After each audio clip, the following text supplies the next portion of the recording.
how do you stay motivated with your fitness? Now it's December, the mince pies are everywhere, the tubs of celebrations are everywhere, the Christmas music is playing. And this is probably like the easiest time of the year just to put off your fitness, say that you can do it later and there's no point even trying at the moment. I get it, it's nice to kind of put off your goals to January, to the future.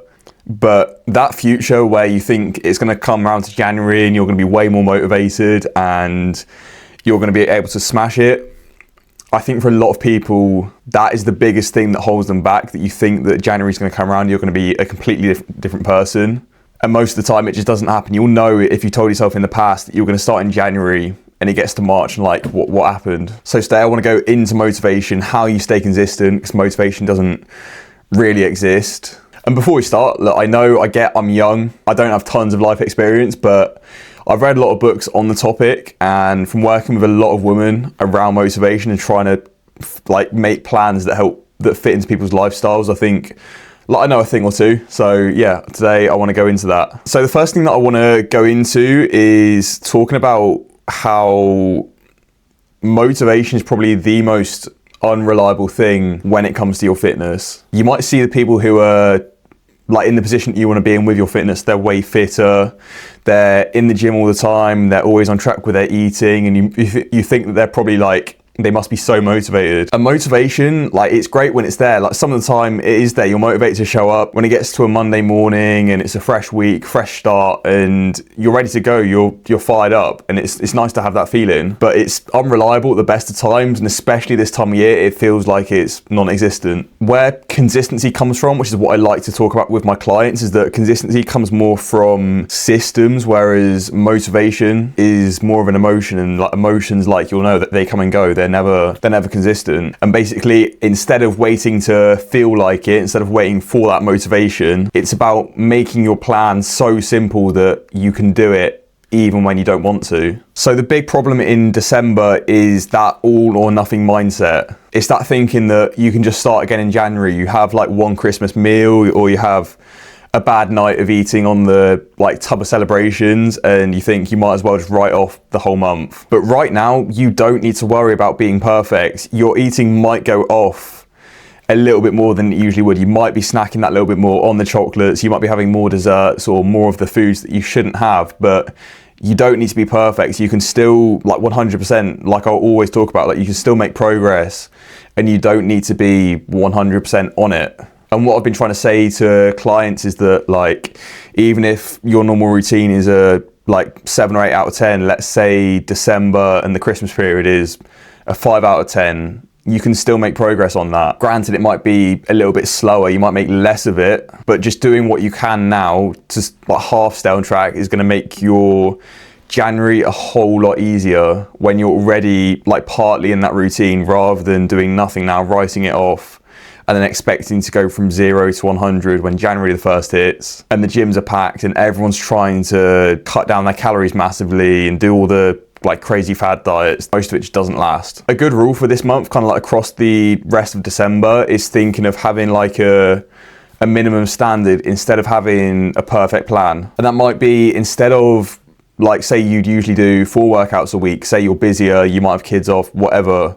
Instead of 4 workouts a week, you go to 2 workouts a week, which is enough to maintain. Instead of 10,000 steps a day, maybe you do just 6,000 or 7,000. Essentially, the goal is just to like lower that bar just enough that you can still stick to it, no matter how tired or how busy you are. Next point is to plan for all the stuff that is happening this month. You'll know that the meals out are coming if they've not already. You'll know that the chocolate is everywhere. You'll know that the drinks are coming. So instead of pretending that you're going to be able to avoid it all, start planning around it. A few simple strategies that you can use is, on the days if you're eating out, focus on getting your protein in early in the day, in your breakfast and your lunch. Get your workout in early in the day. I know I like to get my workout in earlier. I'll always recommend to clients, if they can, get the session in early in the day, so then you've got no reason to not do it. Another point on eating out, don't go to these meals starving. I know, like, something that a lot of people will do when they're trying to lose weight is they're thinking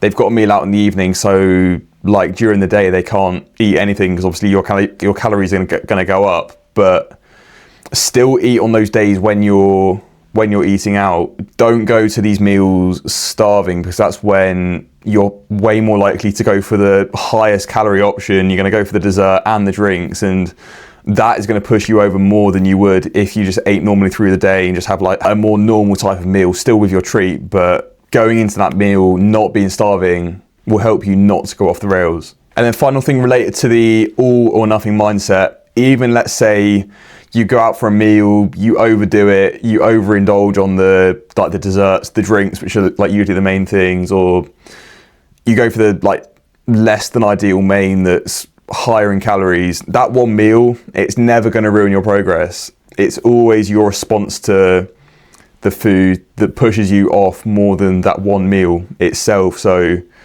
if you do have like a night of eating, of drinking, whatever, just ditch the guilt, leave it where it is, get back on track the next day as much as you can. I know you might not want to like plan for these events, but when you go in with like at least half a plan in your mind, you're able to, I think, enjoy them more, because you know that you can consciously have that treat that you want, and it's still going to keep you on track. It's not going to throw you off the rails. So it's just about being intentional. Final thing on motivation is the 10-minute rule. And it's not just like the 10-minute rule, but it's like with your workouts, if you really can't be bothered or you're just really busy, just commit to just 10 minutes. And usually it's once you start doing something that you get moving, that motivation will only build. Like once you start moving, once you get going, you start enjoying it, and then suddenly it's so much easier to do. It's just getting over that initial inertia before you start that is the hardest thing. And then beyond like the training, with your nutrition, again, like on your busiest days or like when your tiredest days,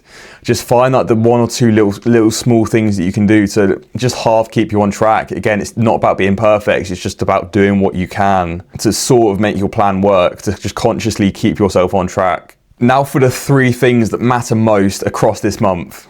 First thing, probably the most important, protein. Aim for at least 20 to 30 grams in each meal. It's going to fill you up more, it's going to stop you overeating and help you build more of that toned body that you probably want. Second thing is just keep your movement up. Just get as many steps in as and when you can. Obviously, if food is going to be going up, then increasing your movement will help to like at least half mitigate what you're putting in. It doesn't even need to be intense. Third thing is the sleep. Obviously, when you're tired, your cravings are going up, your willpower is even less, and your stress is probably going up as well. As always, just try and stick to a consistent schedule as much as you can, 7 to like 8 hours a night, however much you feel that your body needs. Try and stick to that as much as you can.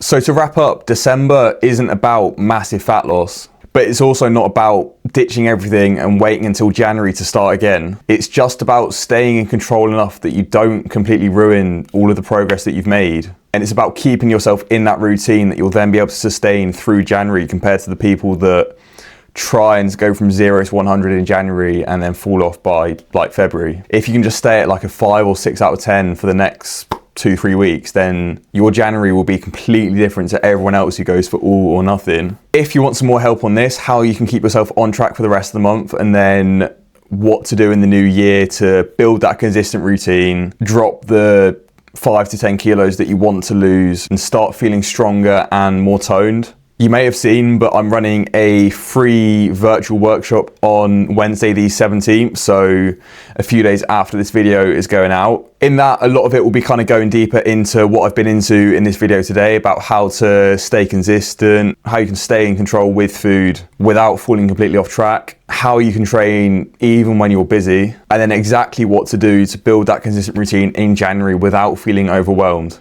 It's completely free to join, and you'll leave with a clear plan of what to do for the rest of this month and then what to do moving forward from January. So yeah, if you want to join it, I'll leave the link to sign up in the description. It will send you to a short form to fill out, and then you'll be added into our WhatsApp group. Or if you've got any questions, I'll also leave a link to my Instagram in the description as well. Just send me any messages you've got about it. But yeah, no, hopefully I'll see you on there, and catch you in the next one.